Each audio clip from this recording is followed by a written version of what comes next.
ಅಷ್ಟೇ ಇವ್ರ ಸಿಸ್ಟರ್ ಹೇಳ್ತಾ ಇದ್ದಾರೆ, ಇವ್ರ ಫ್ರೆಂಡ್ ಮಗುವಿಗೆ ಹಾರ್ಟ್ ಆಪರೇಷನ್ ಅಲ್ಲಿ ಡಾಕ್ಟರ್ ಹೇಳಿದ್ರಂತೆ ಅದು ಆಪರೇಷನ್ ಆದ್ರೂ ಕೂಡ ಮಗು ಉಳಿಯೋದಿಲ್ಲ ಅಂತ ಹೇಳಿದ್ರಂತೆ ಪಾಸ್ಟ್ರೆ. ಈ ಮಗಳು ಪ್ರಾರ್ಥನೆ ರಿಕ್ವೆಸ್ಟ್ ಕೊಟ್ಟಿದ್ದಾಳೆ ಸಭೆಯಲ್ಲಿ, ಮತ್ತೆ ಪ್ರಾರ್ಥನೆ ಮಾಡಿದ್ದಾಳೆ, ಅನಂಟಿಂಗ್ ಆಯಿಲ್ ಅಪ್ಲೈ ಮಾಡಿದ್ದಾಳೆ, ಸಾಕ್ಷಿ ಕೊಡ್ತೀನಿ ಅಂತ ದೇವರಲ್ಲಿ ಬೇಡ್ಕೊಂಡಿದ್ದಾಳೆ ಪಾಸ್ಟ್ರೆ. ಆ ಮಗು ಇವಾಗ ಆಪರೇಷನ್ ಆಗಿದೆ, ಹೆಲ್ದಿ ಆಗಿದೆ, ನಾರ್ಮಲ್ ಆಗಿದೆ ಮಗು ಅಂತ ಸಾಕ್ಷಿ ಕೊಡ್ತಿದ್ದಾರೆ. ಅವರು ಕೂಡ ಹೇಳ್ತಾರೆ ಆ ಮಗನಿಗೆ 8 ದಿನ ಹಾಸ್ಪಿಟಲ್ನಾಗ ಹುಟ್ಟಿ 3 ದಿವಸಕ್ಕೆ ಹಾಸ್ಪಿಟಲ್ನಾಗ ಅಡ್ಮಿಟ್ ಮಾಡಿದಿರಿ, ಆರಾಮಿಲ್ಲ ಅಂತ ಹೇಳಿ, ಸ್ವಲ್ಪ ಜ್ವರ ಹೊಂಟಿವಂತ ಅಲ್ಲಿ ಹೋಗಿದ ಮೇಲೆ ನಿಮೋನಿಯಾ ಆಗ್ಯದ ಅಂತ ಹೇಳಿರಿ. ನಿಮೋನಿಯಾ ಆಗ್ಯದ ಅಂತ ಹೇಳಿ ಅದೇ ಟ್ರೀಟ್ಮೆಂಟ್ ಚಾಲೂ ಮಾಡಿರೋ, ಅವ್ರಿಗೆ ಗೊತ್ತೇ ಆಗಿಲ್ಕಿ ಅವ್ನಿಗೆ ಶ್ವಾಸ ಆಳಕ್ಕೆ ತ್ರಾಸ ಆಗ್ಲತ್ತದ ಅಂತೇಳಿ.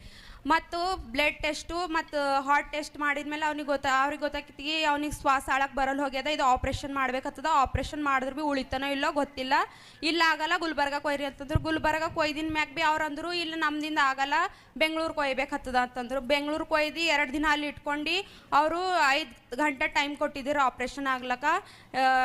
ಮತ್ತು ಆಪ್ರೇಷನ್ ಮಾಡ್ತೇವೆ ಖರೆ ಅಂತಂದ್ರೆ ನಾವು 50% ಹೇಳ್ತೇವೆ ಕಿ ಇರ್ತಾ ಎಲ್ಲ ಚಲೋ ಆರಾಮಾಗಲಿ, ಚಲೋ ಆಪ್ರೇಷನ್ದಿಂದ ಅವ ಮನೆಗೆ ಬರಲಿ.